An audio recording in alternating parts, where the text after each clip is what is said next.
Just going to do another one on one of the common, just going to do a little clip on another one of the common painkillers, which has become quite popular and is quite useful, and that is Palexia or tapentadol. I've just been introduced myself, Dr. P, general practitioner in the state of Queensland, Australia. Palexia, tapentadol, how does it work? When was it? It's probably only been out for about 10 years.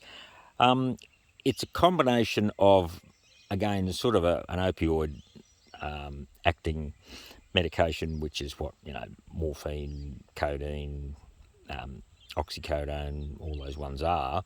So it has that sort of profile, but it also has a noradrenaline reuptake inhibitor profile, which is that's one of the ones that's in some of the antidepressants, but it seems to make it it has an effect on the nervous system, where it sort of blocks the transmission of some of those pain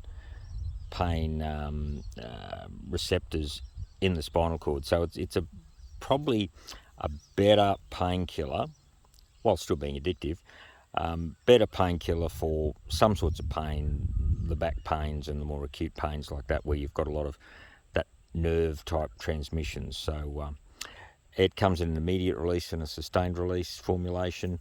50 milligrams is usually what people start on twice a day. It's fairly long acting.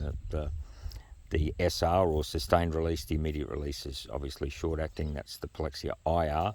So that's Palexia. It's a opioid like the other painkillers, but it has a noradrenaline action, and some of the antidepressants have a noradrenaline action, and I suppose that then leads into the sort of the idea, which is true, which is that pain is very depressing, and depression is very painful. So it's not surprising that something that acts in that sort of area of the body is going to actually reduce pain. So very, very complex sort of pathways that do that. But certainly we know that people who become increasingly depressed become increasingly aware of pain, and people who are in a lot of pain become increasingly depressed. So that's a cycle, and there's a lot of other drugs to talk about that in terms of chronic pain, in terms of treating the psychological and depressing and anxiety-inducing effects of chronic pain. So we might do another video on that sometime. Thank you very much.